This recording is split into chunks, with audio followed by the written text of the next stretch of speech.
ये मैं फिर कह रहा हूँ कि ज़मीन माफिया कलकत्ता में एक ही है जिसका नाम है कलीम ग्रुप।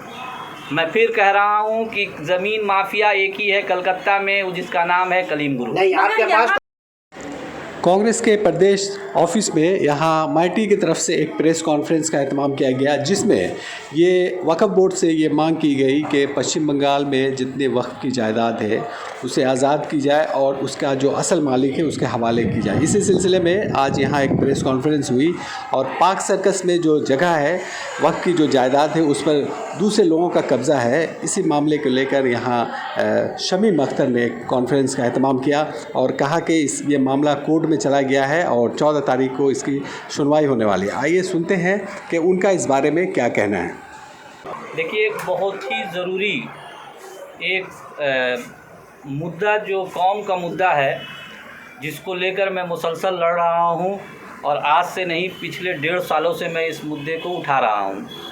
मैं मार्च के महीने में 19 मार्च को मैं एक प्रेस कॉन्फ्रेंस बुलाई थी मैंने प्रदेश कांग्रेस के ऑफिस में, दफ्तर में जो नीचे में है। वो प्रेस कॉन्फ्रेंस बुलाने का मेरा मकसद ये था कि वक़्फ़ की जो धांधली है वो लोगों तक लाया जा सके। मैं 2020 12 अक्टूबर को मगरबी बंगाल प्रदेश कांग्रेस माइनॉरिटी का चेयरमैन बना। उसके बाद से मेरे पास पूरे सबूत हैं कि मैं वक़्फ़ के लिए लड़ रहा था। मैंने कम से कम 150 RTI किया, जो मेरे पास रिकॉर्ड है, मैं आप लोगों को दूंगा। लेकिन एक भी RTI राइट टू इन्फॉर्मेशन का जवाब मेरे पास नहीं आया, जो यहाँ के एक नागरिक का अधिकार है, वो ले सकते हैं। लेकिन वक्फ बोर्ड ने एक भी हमारे RTI का जवाब उन्होंने नहीं दिया। मैं मुसलसल लगा रहा। उसके बाद कोविड का वक्त आया, विधानसभा चुनाव आया, उसके बाद फिर मैं लगा रहा। मेरे पास जब मैं वक़्फ़ के छानबीन कर रहा था तो 39 दरगाह रोड, जो द ब्लैक के नाम से 39 नंबर दरगाह रोड एक प्रोजेक्ट बन रही है। मुझे प्रोजेक्ट से कोई लेना देना नहीं है, मैं बता रहा हूँ आपको। वो जगह बैरियल ग्राउंड है। वो 2 जगह था, एक 39/1 दरगाह रोड था और एक 39 दरगाह रोड था। 1940 के कॉरपोरेशन के असेसमेंट बुक के रिकॉर्ड में, जो मैं 11 फरवरी 2022 को मैं कॉरपोरेशन में पे कर वो निकाला हूँ। मैं 1940 में नहीं निकाला हूँ, मैं निकाला हूँ 11 फरवरी 2022 को। उसके बाद मैंने प्रेस कॉन्फ्रेंस किया, उसमें साफ लिखा हुआ है। मैं इससे पहले भी जो प्रेस कॉन्फ्रेंस किया था, मैं सबूत पे बात करता हूँ, मैं बिना सबूत के नहीं, मैं आपको भी फिर दूंगा। उसमें साफ लिखा हुआ है कि एक ये बैरियल ग्राउंड है और एक कब्रस्तान, मज़ार और मस्जिद है, और एक कब्रस्तान है। कब्रस्तान का मतलब हुआ जहाँ इज्तिमाई तौर पर जहाँ लोगों का कब्र होता है, और एक मज़ार जो किसी वली का, किसी बुज़ुर्ग का होता है, वो होता है, और एक मस्जिद है। उसके बाद इन लोगों ने, वक़्फ़ ने धांधली क्या किया है कि उसका रिकॉर्ड को पूरा गायब कर दिया। मैं इसीलिए बार बार RTI कर रहा था, लेकिन इन्होंने, किसने गायब कर दिया? ये वक़्फ़ ने किया है। कॉरपोरेशन एक तरफ दिखा रहा है कि देखिए ये 11 फरवरी 2022 के रिकॉर्ड में, असेसमेंट बुक के रिकॉर्ड में ये वक़्फ़ की जायदाद है। लेकिन एक तरफ फिर कॉरपोरेशन ये एक प्रयास मार्चेंट बोल के है, उसके नाम से टैक्स बिल है। तो एक कब्रस्तान की ज़मीन कैसे बेची जा सकती है, इसका जवाब मैं मांग रहा था। उन लोगों ने कोई जवाब नहीं दिया। मैं वक़्फ़ से मांग रहा था, कॉरपोरेशन से क्यों मांगूंगा? कॉरपोरेशन तो दे रहा, ये वक़्फ़ की ज़मीन है। मैं तो कॉरपोरेशन में भी मैं ये क्या बोल रहा, मैंने RTI किया, लेकिन मेरा बुनियादी जो सवाल था वो वक़्फ़ से था। प्रॉपर्टी अगर हैदर साहब की है तो मैं हैदर साहब से मांगूंगा कि आपने किस अपने लड़के को ये दिया है जायदाद। मैं आपके लड़के से नहीं मांगूंगा। तो मैंने वक़्फ़ से मांगा, वक़्फ़ ने भी कुछ नहीं जवाब दिया। उसके बाद मैंने कॉरपोरेशन से भी मांगा, उसने भी कुछ नहीं दिया। लेकिन रिकॉर्ड कॉरपोरेशन के रिकॉर्ड में है, आप भी जाकर निकाल सकते हैं। भले ये लोग इधर 2 नंबरी कुछ किए होंगे, रिकॉर्ड को गायब क्यों? ये खेला बहुत लंबा है, ये खेला बहुत लंबा। ये सिर्फ एक प्रॉपर्टी है, ये एक जायदाद का मामला नहीं है। मैं पहले दिन से बोल रहा हूँ कि यहाँ बहुत सारे घपले हुए हैं और बहुत सारा घोटाला वक़्फ़ का हुआ है। वो गनी साहब के टाइम में ज़्यादा हुआ है, और गनी साहब के कोई इर्द गिर्द कुछ लोग हैं, वो लोग कर रहे हैं, लेकिन गनी साहब को इस चीज़ की पूरी जानकारी है। और ऊपर के जो तृणमूल के लीडर है, मैं उनका नाम इसलिए भी नहीं लूँगा कि उनका सबूत मेरे पास नहीं है, मैं कोई कच्ची बात नहीं करूँगा, लेकिन सबूत मेरे पास बहुत जल्दी आएंगे। बहुत बड़े बड़े नाम और बहुत बड़े बड़े मछली इस जाल में फंसने वाले हैं। जब सबूत नहीं है तो फिर तृणमूल कांग्रेस का नाम क्यों ले रहे हैं? भाई मैंने गनी साहब को किसने बैठाला? गनी साहब को किसने बैठाला? और ये हम नहीं, ये आप जावेद भाई कहीं पर भी अगर आप जाए वक़्फ़ में तो आपको मालूम चल जाएगा पहला दिन से कि यहाँ क्या घोटाला है। आप जैसे ही किसी जायदाद के बारे में, किसी प्रॉपर्टी, वक़्फ़ के प्रॉपर्टी के बारे में आप राइट टू इन्फॉर्मेशन के तहत इन्फॉर्मेशन मांगेंगे, उन लोगों का चेहरा का रंग बदल जाता है। तो लोग तो समझदार हैं, बेवकूफ़ नहीं है। कॉर्पोरेशन भी इसमें मुलौस है? बिल्कुल है। अगर कॉर्पोरेशन इसमें नहीं होती इन्वॉल्व तो कैसे इतना बड़ा ये G+19 का ये प्लान मिल जाता? कॉर्पोरेशन बिना तो किसी एक लेटर पर तो प्लान देती नहीं है ना। एक तरफ आप कह रहे हैं कि टैक्स काट रही है, आप देंगे, ये यहाँ के मेयर जवाब देंगे। फरहाद हकीम साहब दे सकते हैं, 2010 से उनका बोर्ड है। आपके पास ये सबूत है कि कॉर्पोरेशन ने इसका टैक्स काटा है? हाँ, मेरे पास सबूत है। सबूत दिखाइए। सबूत है, मैं सबूत दे रहा हूँ। एक मिनट, मैं सबूत भी दे रहा हूँ। देखिए, थोड़ा सा नीचे कीजिए जी। इसकी कॉपी मिल सकती है? बिल्कुल मिलेगी। मैंने आपको शुरू में कहा कि मैं कोई कच्ची बात नहीं करूँगा। क्या इस मामले में आपने फरहाद हकीम से बात की है कि एक तरफ जहाँ मैंने टैक्स सभी काटा को, जा रहा है? मोहतरमा, मैंने सभी को कंप्लेन किया है। मैं बारी बारी से आपको एक एक पर्दा उठा रहा हूँ इस केस के पहलू से, मैं आपको बारी बारी से बता रहा हूँ। उसके बाद मैंने जब थक गया, मैंने एक PIL दाखिल किया है हाई कोर्ट में, डिवीज़न बेंच में। उसको 10 तारीख को एक्सेप्ट हो गया है वो PIL। 14 तारीख को अगली उसकी हेयरिंग है। तो इस कानूनी मसले पर मैं ज़्यादा बात नहीं करूंगा, लेकिन इसके इर्द गिर्द जो मसले हैं मैं उस पर बात करूंगा। और जो मैंने हाई कोर्ट में हमारे वकील ने जो सबूत दिए हैं, तो मुझे ये उम्मीद है और कि हक पर फैसला आएगा, और जो फैसला आएगा वो कब्रिस्तान पर होगा, क्योंकि ये कब्रिस्तान की ज़मीन है। हमारे आबा व अजदाद ने अपने आने वाले नस्लों के लिए ये वक़्फ़ किया था, लेकिन ये लोग इसमें धांधली कर कर ये बेच रहे हैं। मैं फिर कह रहा हूँ कि गनी साहब इसमें पूरी तरह से इन्वॉल्व हैं, और गनी साहब के साथ साथ कुछ बड़े लोग, बड़े नेता भी इसमें हैं। अगर नहीं है तो गनी साहब से क्यों नहीं सवाल उठाया जा रहा है? ये हाई कोर्ट में जब मामला उठा है तो ये कोई छोटी चीज़ नहीं है। ये उनको उनकी निगरानी में आनी चाहिए थी कि गनी साहब ये क्या हो रहा है, ये क्या मामला है। मैं हाई कोर्ट गया, हाई कोर्ट तो ऐसे नहीं ले लेगा ना कोई PIL। मैंने सबूत दिया है, उसके बाद उसने सुनवाई के लिए डिवीज़न बेंच ने लिया है, और मैं हाई कोर्ट का बहुत एहतराम करता हूँ, और मुझे उम्मीद है कि इस पर फैसला आएगा, जो भी आएगा। उस ज़मीन पे किसकी कंस्ट्रक्शन हो रही है? कौन है? कंपनी कौन है? ये तो प्रूफ नहीं है आपके पास, तो प्रूफ नहीं है इस बात की। मैडम एक मिनट में आपको रोकना चाहूँगा। कलीम ग्रुप का नाम नहीं है, कलीम ग्रुप का तो ज्वाइंट वेंचर में बना हुआ प्रयास से। नहीं, आपने प्रयास बोला, तो हाँ, कलीम ग्रुप का नाम कहाँ से आ गया? कलीम ग्रुप ने काम लिया है वहाँ। अच्छा, कलीम ग्रुप ने ज्वाइंट वेंचर में नहीं, तो आप करोड़ों का प्रोजेक्ट लगाएंगे तो हवाई में नहीं लगाएंगे ना, आप लगाएंगे और आपके साथ साथ आवाम का पैसा भी जुड़ा रहेगा। लोग बुकिंग करेंगे तो आपको तो पैसे की जिम्मेदारी आपकी होगी। अगर आप ज्वाइंट वेंचर में काम कर रहे हैं तो आपकी जिम्मेदारी होगी। तो बिना कागज़ और बिना देखे हुए तो क्या एड्रेस है ये बता सकते हैं? 39 दरगाह रोड जी, 39 दरगाह रोड जी। आपने केस किया कलीम ग्रुप के नाम? नहीं, मैं कलीम ग्रुप पर नहीं करूँगा। मैं कलीम ग्रुप पर क्यों करूँगा? मैं वक़्फ़ पे किया हूँ जी। मैं 19 को पार्टी बनाया हूँ। 19 पार्टी हैं, जिसमें सेंट्रल वक़्फ़ बोर्ड से लेकर बनियापुकुर थाने तक, और बनियापुकुर थाने को भी एक ऑर्डर हुआ था, मैं उसका कॉपी दे दूंगा। उसको वक़्फ़ ने ये ऑर्डर किया था कि इस काम को बंद किया जाए। जब मुतवल्ली ने कंप्लेन किया था, तो जब मुतवल्ली ने कंप्लेन किया और वक़्फ़ ने बनियापुकुर थाना को ये नोटिस किया कि काम को बंद किया जाए, ये 2017 की बात है, तो फिर कैसे, फिर आज क्यों डिनाई कर रहा है वक़्फ़ बोर्ड की हमारा प्रॉपर्टी नहीं है? आप जो EC नंबर उसमें 14,020 है, वो EC नंबर को सर्च करेंगे तो उसमें कोई प्रॉपर्टी नहीं मिलेगा। ये बहुत बड़ा घोटाला है, और ये सिर्फ एक घोटाला नहीं है, वक़्फ़ का ये हज़ारों करोड़ रुपए का घोटाला है, और इस घोटाले का पर्दा आज नहीं तो कल उठेगा। और मैं आप लोगों के ज़रिया से इस कौम के लोगों से अपील कर रहा हूँ कि आपकी मदद के बगैर हम ये इसमें कुछ भी नहीं कर सकते, क्योंकि 1.5 सालों में मैंने 100 RTI किया है जिसका जवाब नहीं आया है। और मैं यहाँ के उलमाओं से भी अपील करूँगा कि वो इस मुद्दे को देखें, इस मामले को देखें। मैं सियासी तौर पर जितनी लड़ाई हो रही है मैं लड़ रहा हूँ, और फिर मैं 10 जून से पहले मैं वक़्फ़ घेराव करने जा रहा हूँ।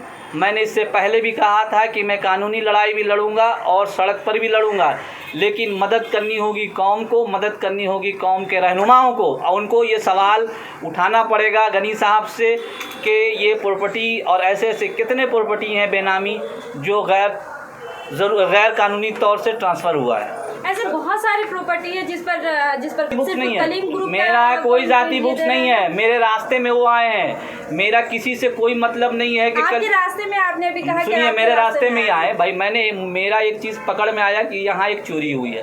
मैं जब उसका तहकीकात जब किया तो पता ये चला कि इसने फलां आदमी ने यहाँ चोरी किया है, तो मैं वो पकड़े गए ना। अगर उसकी जगह कोई और पकड़े जाते तो मैं उनके खिलाफ एक कंपनी का और आपने नाम लिया, प्रयास मार्चेंट। हाँ, तो आपने कहा कि ये क्या कोलैबोरेशन करके कर रहे हैं दोनों? ये इंक्वायरी हो इस पर। अच्छा, हमने सबूत दिया कि ये वक़्फ़ की ज़मीन है। दूसरी एक सबूत ये दिया कि कारपोरेशन के रिकॉर्ड के मुताबिक, असेसमेंट बुक के रिकॉर्ड के मुताबिक वो कारपोरेशन की ये वक़्फ़ की ज़मीन है। दूसरी तरफ वही कारपोरेशन दे रहा है कि ये टैक्स फलां आदमी के नाम, फलां कंपनी के नाम से टैक्स है। किस कंपनी के नाम से टैक्स? प्रयास मार्चेंट। ठीक है, तो वो लोग इंक्वायरी करें ना। मैं इसलिए बार बार कौम के लोगों को, रहनुमा को, जिस तरह से आप कलीम ग्रुप बोल रहे हैं, इसका नाम को डैमेज भी हो सकता है। मैं क्यों डैमेज करूँगा? उन्होंने मुझ पर, हो सकता है वो कॉन्ट्रैक्टरशिप में काम करते, ज्वाइंट वेंचर में काम है। ठीक है, ज्वाइंट वेंचर में काम है। ये सवाल जावेद भाई, ये सवाल आप पर लागू होता है कि ये सवाल का जवाब आप उनसे मांगें कि आपके ऊपर में जो इल्ज़ाम लगा है इसमें कितना सच्चाई है। और मैं इल्ज़ाम हवाई में नहीं लगा रहा हूँ। मैं फिर कह रहा हूँ कि मुझे कलीम ग्रुप हो या समीम ग्रुप हो या कोई ग्रुप हो, उससे किसी तरह का कोई मतलब नहीं है। मेरे अल्फाज पहले थे और कलीम ग्रुप का नाम आज आया है। मैं आपको दिखा दूंगा कि मैं जनवरी 2021 से लेकर मैं अभी तक वक़्फ़ के पीछे ही लगा हुआ हूँ। मैं RTI कर रहा हूँ। उसमें एक तो चोरी अगर पकड़ में आई है तो वो कोई भी चोर होगा, वो चोर है। मेरा बोलने का मकसद ये है। आपकी इस लड़ाई में क्या मुतवल्ली वगैरह भी साथ है या आप खुद? मेरी लड़ाई में मुतवल्ली का कोई पता नहीं है। मुतवल्ली कहाँ है, कौन है? बहुत सारे लोगों ने मुझे कांटेक्ट किए थे। अच्छा, उसके बाद बहुत सारे लोगों ने मुझे फॉलो किया। बहुत सारे लोगों ने मुझे जान से मारने का इनडायरेक्टली धमकी दिया। मैंने उसका मेल सोनिया गांधी को दिया हूँ। मैं अपनी पार्टी के जो लीडर हूँ, मैं मेल जो है मैं वेणुगोपाल को दिया हूँ। हमारे माइनॉरिटी के चेयरमैन हैं इमरान प्रतापगढ़ी, मैं उनको मेल किया हूँ। मैं ममता बनर्जी को मेल किया हूँ। मैं कलकत्ता के पुलिस कमिश्नर को मेल किया हूँ। कहीं से कोई भी जवाब इन लोगों का वेस्ट बंगाल सरकार का नहीं आया। हमारे पार्टी, हाँ, मैंने अधीर रंजन चौधरी को दिया। उन्होंने मुझसे सवाल किया, मुझसे पूछा, तो मैंने पूरा डिटेल्स उनको बता दिया वक़्फ़ का। वो बोले वक़्फ़ की लड़ाई है, आप इसको लड़ो, हम लोग आपके साथ। आपको चाहिए ये लड़ाई जो है वो व्यक्तिगत है, मतलब आप तनहा, मतलब आप सिर्फ शमीम के नाम से लड़ रहे हैं या फिर आप पार्टी के आड़? माइनॉरिटी डिपार्टमेंट, कांग्रेस का जो एक शाखा है जो माइनॉरिटी डिपार्टमेंट है। माइनॉरिटी का मतलब क्या है कि अल्पसंख्यक की जो मसले हैं, मसाइल है, उसको ये डिपार्टमेंट उठाएगा। तो ये वक़्फ़ जो है वो अक़लियतों का है, इसलिए माइनॉरिटी डिपार्टमेंट। बाकी एजुकेशन का होता है तो वो छात्र उठाते हैं, कोई और इशू होता है तो यूथ कांग्रेस उठाते हैं। तो सबका अपना अपना एक दायरा है काम करने का। तो मेरा भी एक दायरा है काम करने का। कलीम ग्रुप का जहाँ जायदाद है सब जगह का इसी तरह नहीं, मुझे क्या मतलब है? उनसे क्या मतलब है? वो 1000 करोड़ के मालिक हैं। 1000 बिल्डिंग उन्होंने बनाया, उससे मुझे क्या लेना देना है भाई? हमने कहा ना कि हो सकता है जिस तरह ये निकल आया, हो सकता है वो भी निकल आया। हाँ, जहाँ आएगा वो, जो भी आएगा वो पकड़ में आएगा। अगर कल हो के मेरा भी आएगा तो मैं भी पकड़ में आऊँगा। सही भाई, पार्क हाउसिंग स्टेट का इसमें क्या रोल है? किसका पार्क हाउसिंग? ये मैंने इसमें कहा है ना कि 17 से 18 तो इसमें रजिस्ट्री हुआ है। जिसका RTI है मैं दिखा दूंगा। ये भूल भुलैया है, इससे रजिस्ट्री वो क्या, हाँ, उसके बाजू। तो मैंने इसलिए ये भी कहा, मैंने हमेशा चिट्ठी कंप्लेन भी किया कि इसका एक तो CID इन्वेस्टिगेशन होनी चाहिए थी कि ये कौन खरीदा, कौन बेचा, कौन खरीदा, ताकि आप ये भूल भुलैया में रह जाएंगे और आप सही जगह पर नहीं पहुंच पाएंगे। लेकिन देखिए, ये कौम का मामला और अल्लाह ने मेरी मदद की, इसलिए समझ में आया। नहीं तो मैं ज़िंदगी में नहीं समझ पाता कि ये कब्रिस्तान की ज़मीन है, मेरे पास सबूत ही नहीं मिलता। का जो मांग कर रहे हैं, मैं CID में CBI की बात नहीं कर रहा हूँ। CID जो मांग रहे हैं, हाँ। तो क्या उम्मीद करते कि CID इसकी जाँच करेगी? ये फरहाद हकीम साहब करवाएंगे, वो यहाँ के मेयर हैं, ये उनकी जिम्मेदारी है, वो कौम के रहनुमा हैं, वो क्यों नहीं करवाएंगे? उनका फ़र्ज़ बनता है। और मैं फिर कहता हूँ कि यहाँ के जो हमारे उलमा हैं और जो दीनी रहनुमा है, उनको सवाल करना चाहिए था फरहाद हकीम साहब से कि ऐसा ऐसा एक इशू उठा है, इसके बारे में आपका क्या ख्याल है, क्या राय है, लेकिन कुछ भी नहीं। मैंने हर जगह, मैंने डीजी बिल्डिंग से लेकर मैंने म्यूनसिपल कॉरपोरेशन के कमिश्नर तक को, एग्जीक्यूटिव इंजीनियर तक को मैंने चिट्ठी लिखा है और हवाला दिया है, लेकिन काम बंद होने का नाम भी नहीं है। किसी तरह का कुछ भी उन लोगों ने कान में तेल देकर बैठे हुए। तब मैंने मजबूरी में हाई कोर्ट का दरवाज़ा खटखटाया है। हाई कोर्ट ने बात मेरी सुनने के लिए राज़ी हो गए हैं। 14 तारीख को हेयरिंग है और जो भी हो, ये एक मुद्दा, इसके अलावा जितने भी होंगे मैं पहले भी कह चुका हूँ और आज भी कह रहा हूँ, जब तक मैं माइनॉरिटी का चेयरमैन हूँ मैं वक़्फ़ के लिए लड़ता रहूँगा और मेरी बहुत जल्द जून के पहले हफ्ते में वक़्फ़ घेराव करने जा रहा हूँ। और गनी साहब को तो मैं सुकून से बैठने नहीं दूँगा, ये मैं आपको डंके के चोट पे कह रहा हूँ कि ये बैठने नहीं दूँगा। फिर सुनने में आया कि उनको फिर चेयरमैन बनाया गया है। प्रॉपर्टी है जो आपके नज़र में है इस तरह कम से कम 70 से 80 प्रॉपर्टी हैं, लेकिन किसी का 80% मेरे पास रिपोर्ट आया, किसी का 70% आया, किसी का 60% आया है। जैसे जैसे आएगा, देखिए एक इशू को लेकर अगर मैं चलूँगा ना तो कौम के लोग उठेंगे, तो हर इशू, हर प्रॉपर्टी जहाँ उन लोगों को समझ में आ रहा है, आप ही बताएं ना कि कौन ऐसे मोहल्ले में वक़्फ़ की जायदाद नहीं है जहाँ धांधली नहीं है लेकिन सबूत नहीं है। खासकर ममता बनर्जी ने कुछ दिन कबल उन्होंने जी साहिबा से कहूँगा, मैंने मेल भी किया है कि अगर उन्होंने ऐसा कहा है तो ये कब्रिस्तान की ज़मीन है, ये कब्रिस्तान को दे दी जाए, बहुत अच्छा रहेगा।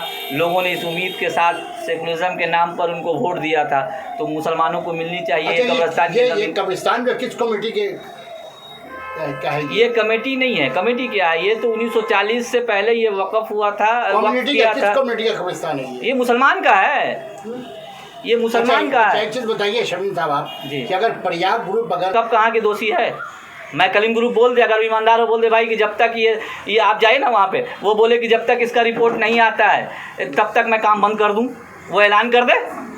ईमानदार है तो नहीं, आप बार बार करीम ग्रुप का नाम वो ऐलान कर देना भाई, मैं इतना बड़ा एलिगेशन लगा, वो ऐलान कर दे। अगर वो दूध का धूला है तो वो ऐलान कर देना कि जब तक इस पे नहीं हो रहा, मैं कौम का बहुत बड़ा हमदर्द हूँ, तो लीजिए मेरा आज से काम बंद होता है जब तक इस पर पूरा इंक्वायरी नहीं आता। क्यों नहीं करता?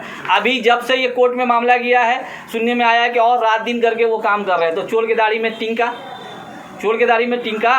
मैं तो 1.5 महीना से चिल्ला रहा हूँ, 1.5 महीना से चिल्ला रहा हूँ। वो क्लियर। दूसरी बात ये कि मेरे खिलाफ फर्जी मामला का चिट्ठी आया। क्या चिट्ठी आई? 25 तारीख को चिट्ठी आया। मैंने 20 तारीख के दिन प्रेस कॉन्फ्रेंस किया मैंने कि मेरे खिलाफ़ में एक हेस्टिंग थाना के वाटगंज थाने के इलाके से इकबालपुर का जगह है, वो एड्रेस है, वहाँ से 2 चिट्ठी पीसीसी प्रदेश कांग्रेस में आता है। 25 तारीख को लिखते हैं 2 लोग कि मैंने किसी से 2 लाख रुपया मांगा है, 2 लाख रुपया कर्ज लिया, मैंने नहीं रिटर्न किया। जब उनको वो मुझसे रिटर्न मांगते हैं तो मैं उनसे जान से मारने की धमकी दे रहा हूँ। उसी इलाके का एक आया, आपको ये क्या बोलते हैं, हाजरा का, वहाँ से आया कि मैंने उनसे शादी में एक डायमंड का रिंग मांगा था पहनने के लिए, जबकि मेरे जिस्म में देख लीजिए कभी कोई नहीं बोल सकता कि सोना या हीरा या मोती या चांदी में पहनता हूँ। तो शादी में मैंने रिंग मांगा था, अंगूठी मांगा था, मैंने वापस नहीं किया। सेम डे आता है दोनों बाई पोस्ट। मैंने उसका जवाब दिया, थाना को भी वहाँ बोला, वहाँ से कोई नहीं, उस नाम का कोई आदमी नहीं है ना, वो एड्रेस है। तो ये उसके बाद हावड़ा जहाँ मैं रहता हूँ वहाँ से मुझे फॉलो हुआ बाइक से यहाँ तक, मैंने उसका मेल में हवाला दे दिया हूँ। उसके बाद बहुत सारे मुद्दे मेरे खिलाफ़ उठाए गए। तो मैंने कहा कि चाहे मेरी जान भी चली जाए, जब तक मेरे जिस्म में एक खून का कतरा रहेगा, मैं वक़्फ़ की लड़ाई लड़ता रहूँगा। और मैं कभी भी बेईमानी किया तो जो सज़ा चोर की होगी वो मेरी होगी। तो क्या इस तरह के फर्जी लेटर की वजह से आप लोग मारने की धमकी, बहुत सारे फ़ोन आए। एक असिस्टेंट इंजीनियर का फ़ोन आया हमारे पास में, चलिए वो एक अलग मसला है, उनका फ़ोन आया, मिलने जुलने वाले का फ़ोन आया, हमारे लोग रिश्तेदार का आया कि बैठ के बात कर ली। हम लोग भाई मैं क्यों बैठ के बात करूं भाई, इसमें बैठ के बात क्या, मैं चाय भी पी सकता हूं, उनसे कोई मेरी दुश्मनी थोड़ी है। आपका डिमांड क्या है? ये मेरी डिमांड कुछ नहीं है, ये कब्रिस्तान की ज़मीन है, कब्रिस्तान को वापस की जाए। 14 तारीख को सुनवाई। किन किन को बुलाया गया है?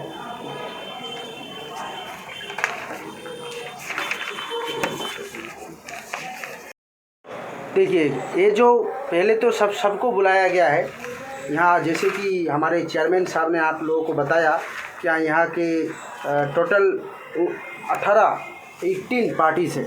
उसमें आपका कोलकाता के मेयर से लेकर तमाम वक्फ बोर्ड के जितने भी जिम्मेदार हैं और स्टेट वेस्ट बंगाल के हर जगह जहाँ जहाँ गया है, municipal corporation chairperson, municipal corporation mayor Calcutta, ठीक है, और chief executive officer, chairperson office of the Waqf board, office of आपके पास असिस्टेंट लॉ ऑफिसर और central Waqf council, state west Bengal service, secretary health and welfare department और तमाम secretary of central Waqf council, तमाम को बुलाएगी, पार्टी बनाया गया है, तमाम पार्टी बनाया गया है। जी जी। क्या कोर्ट ने जो 10/5/2022 को चीफ जस्टिस प्रकाश से honourable justice Prakash Shrivastava and honourable justice Rajasvi Bhardwaj ने इस मैटर को सुना और सुन के वकीलों की बात सुनकर उन्होंने इसका कॉन्सर्न लिया है कि ये बहुत बड़ी सीरियस मैटर है, इसको कोर्ट को कंसिडरेशन में लेना चाहिए। और कोर्ट ने रिपोर्ट तलब किया है स्टेट से, वेस्ट बंगाल गवर्नमेंट से, स्टेट के जो है उनसे रिपोर्ट तलब किया है, क्यों नहीं बाकी party private respondent why they have not present before the honourable court, ये सब कुछ वहाँ पर बताया गया। और कोर्ट ने टाइम दिया है कि 14 नेक्स्ट हियरिंग जो 14 जून को है, इसके अंदर रिपोर्ट दे, स्टेट गवर्नमेंट इसका फुल रिपोर्ट दे, क्योंकि जो बरियल ग्राउंड है, जो वक़्फ़ की प्रॉपर्टी है, कभी ट्रांसफ़र हो नहीं सकता, मतलब इसमें बहुत घपला है। जो कोर्ट इसकी सुनवाई नेक्स्ट में सुनवाई करके, पहले तो चीफ जस्टिस ने इसको सीरियस लिया है, ये सबसे बड़ी बात होती है कि जो कोर्ट इसलिए सीरियस लिया है क्योंकि सभी सबूत जो है हम लोगों के पास, हमारी चेयरमैन के पास, वो सबूत बड़ा पक्का है, कोई कच्चा खेल नहीं है, इसीलिए चीफ जस्टिस ने इसको सीरियस लिया है और इसके अंदर से रिपोर्ट तलब किया है उन लोगों से, और इस रिपोर्ट उन लोगों को देना होगा, नहीं देंगे तो आगे कोर्ट उनको इन्वेस्टिगेशन उसका कराए। कौन से डिपार्टमेंट केस को लड़ रहे हैं? हाँ, कौन वकील इसके केस को लड़ रहे हैं? वकील तो है, वकील का पैनल है हम लोगों का, पार्टिकुलर कोई वकील नहीं है, वकील का पैनल है जो चेयरमैन साहब की तरफ से जो वकील का पैनल बना है, उस पैनल के जरिए। अगर वक्फ बोर्ड अगर शामिल नहीं होती है तो आप लोगों का एक्शन क्या होगा? कोर्ट उसका एक्शन लेगा। हम जानते हैं कि राज्य सरकार के जितने भी घपला, जितने भी धांधली हुई है, सबके ऊपर कोर्ट ने अपना कॉन्शियस जताया है और कोर्ट इसका कंसिडरेशन में ले रहे हैं और हर जगह ऑर्डर दे रहे हैं। तो इसका भी हमें कोर्ट से उम्मीद है, हमारे चेयरमैन माइनॉरिटी की डिपार्टमेंट से हमें डिपार्टमेंट की तरफ से हम लोग पूरी विश्वास करते हैं, ट्रस्ट करते हैं कोर्ट के ऊपर। जो ऑनरेबल कोर्ट इसके ऊपर एक अच्छी व्यवस्था लेंगे, एक्शन लेंगे और प्रॉपर इन्वेस्टिगेशन करके दोषियों को सज़ा मिलेगा। क्या नाम है आपका?